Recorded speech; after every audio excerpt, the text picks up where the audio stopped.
So this section is about law of sines, and law of sines is a solving process for non-right triangles. So I can use the law of sines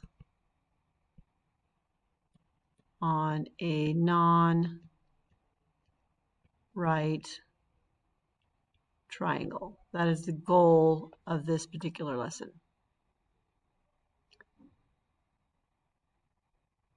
Right, so skipping down to the actual law of sines. So here is the law of sines.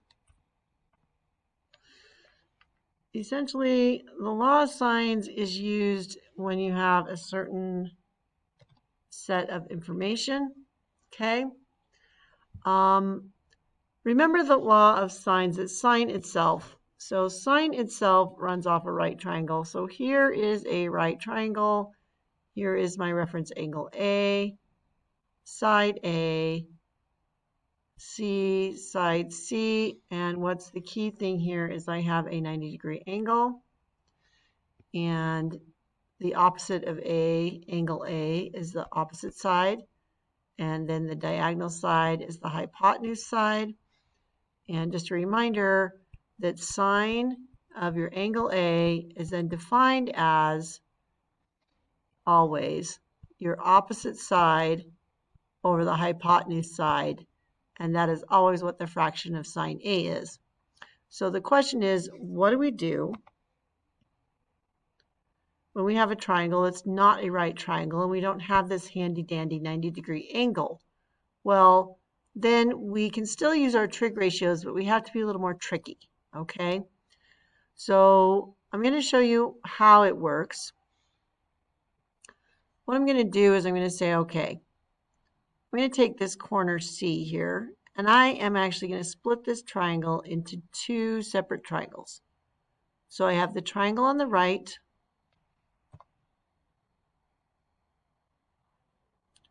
and the triangle on the left. And what I do is I make sure that this line I drew is essentially an angle of 90 degrees. Okay? So what can I define? Let's define this as the side. I'm saying this is going to be D. Okay? So we're going to start with the triangle on the right. And I'm furthermore going to say I'm going to use A. So sine of angle A would then be the opposite side, which is D, over the hypotenuse of that triangle, which would be B. All right? In the same exact way, I'm now going to look at the triangle on the left. And I'm going to choose this time B as my reference angle. So sine of B is the opposite side D over the hypotenuse of the triangle on the right, which is A. So now we just do some algebraic manipulation. On both of them, I'm going to multiply both sides by the denominator. So the right triangle, I'm going to multiply both sides by B. When I do that, what I end up is D equals B times sine of A.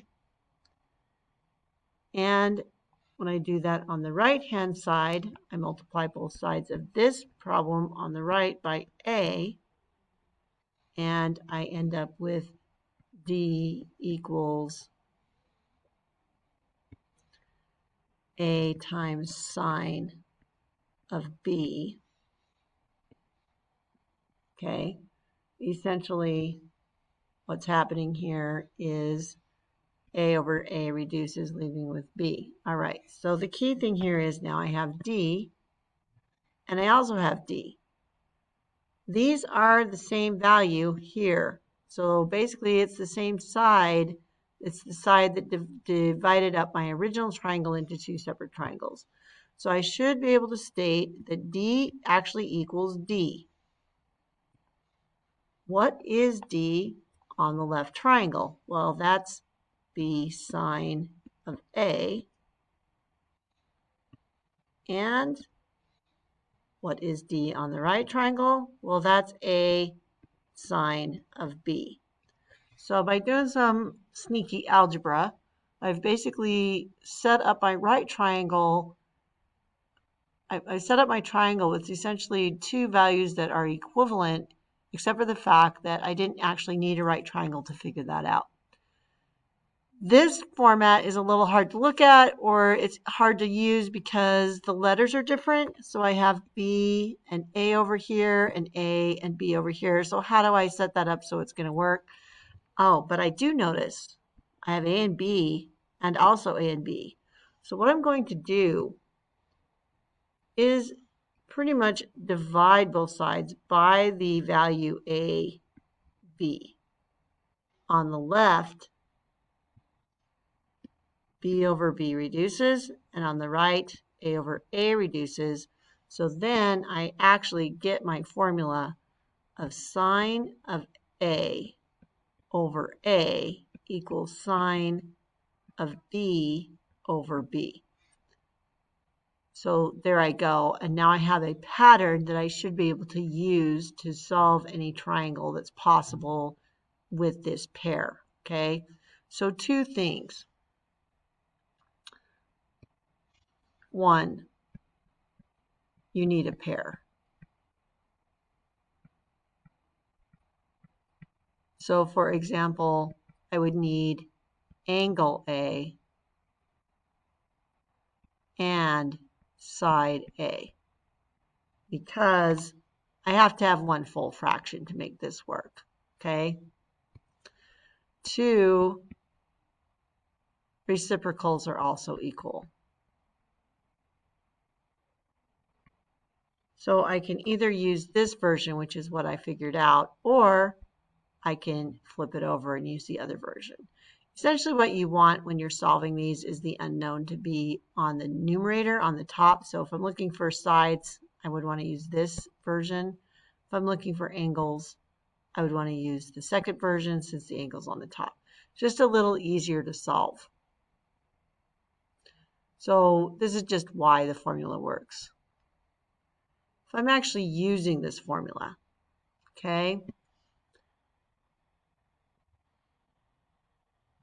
So I'm actually using this formula, okay? What I see is what I have is B, and then there's side B opposite. There's angle A, that's what I'm looking for, and then angle A is opposite. Okay, so I can see that I've got A and B.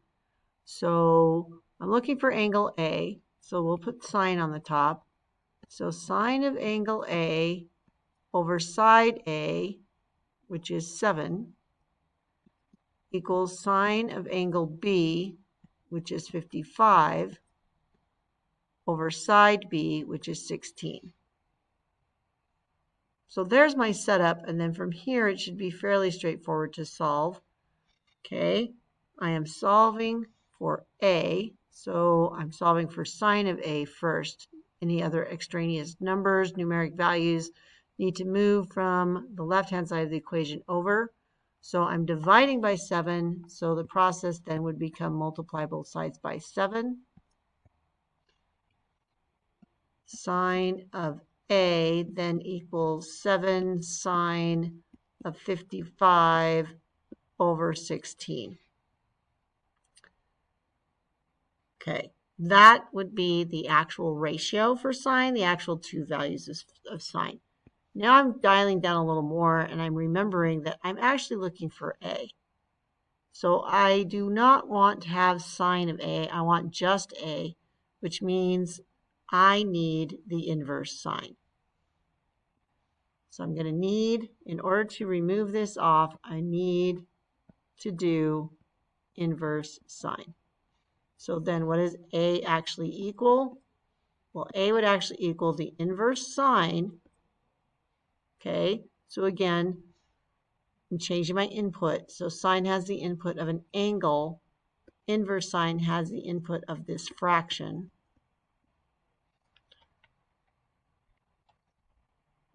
sine 7 sine of 55 over 16. Okay. Note that right here, this is essentially it.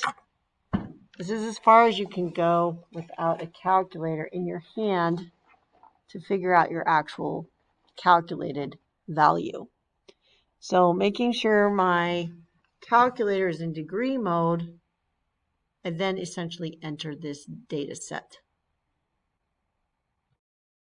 So after completing that using my calculator, I end up with 21.000. So A equals rounded off 21 degrees. And I have found the measure of angle A. All right, so on your own, I would like you to do number 2. And we're looking for angle C. So see if you can set up and solve it. Let's see. This is side C. This is side A. This is side B. The pair I have, so the pair I need to use for law of sines would be angle A and side A. And then I'm looking for angle C. All right. So using the first problem as an example, set up and solve it. Your answer should come back to angle C has a value of 25.01 degrees. So you should verify that you're able to get that on your own.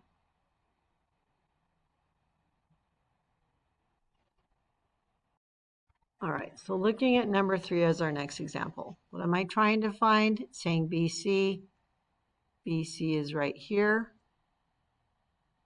So that is side A. And let's see.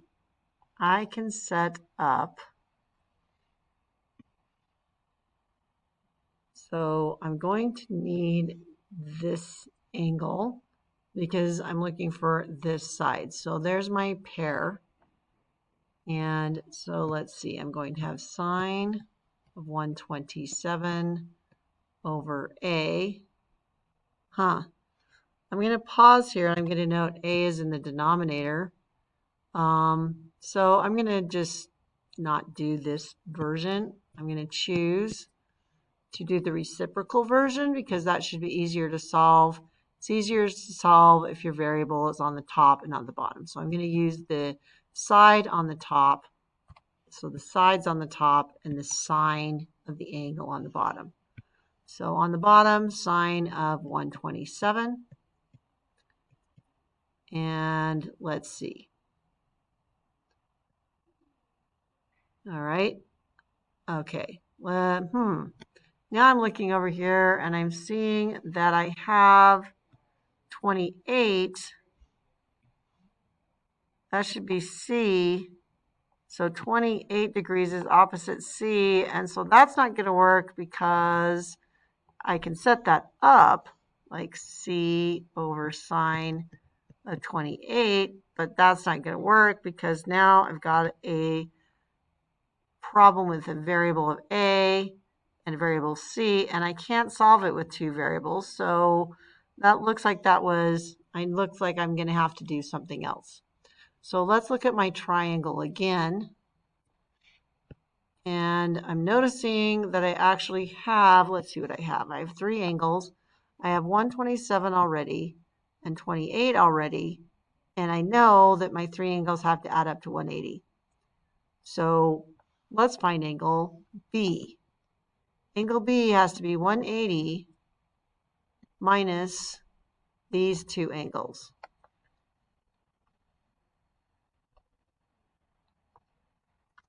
So that's 155. So B is 180 minus 155. And that gives me an angle measure in here of 25 degrees. So angle B is 25 degrees. And then that works out well because there's angle B and there's side B. So there's my pair. Okay, so 18 over sine of 25 degrees. Well, let's see. I'm solving for A.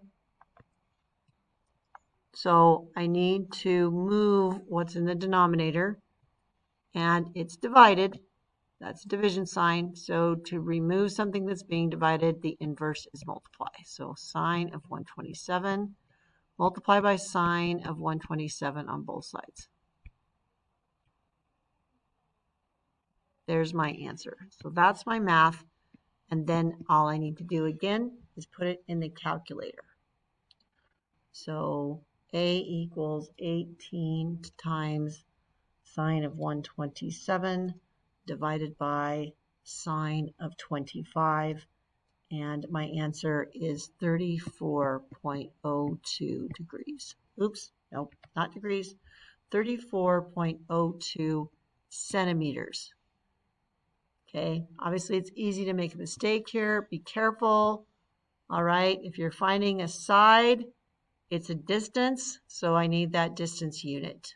All right, so there's your example of finding using law of sines to find a side. So once again, I'd like you to try number 4 on your own. Let's see if there's some information we might want to set up first. I'm finding AB. There's AB, and I see that is opposite to side C, so that's side C. And aha, I actually do have a pair given in here, so angle B opposite side B. So I don't have to do any extra work for this one like I had to do on number 3. So there is a moment here where you need to be careful in what you're looking at and how you're finding that value. Since I'm finding a side, I'm going to use the version with the side on the top. So the setup C over sine of 30 degrees equals 12 side B over sine of angle B, so sine of 59 degrees. Then once again, pretty much my final step is multiply by sine of 30 on both sides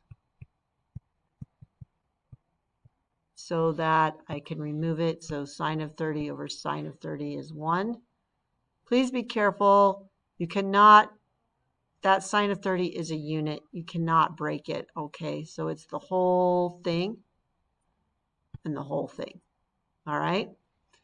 So C equals that value. So C is going to be 12 times sine of 30 divided by sine 59.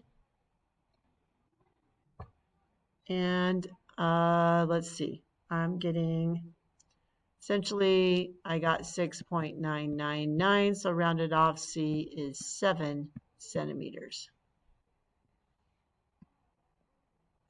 And that is how you use the law of sines.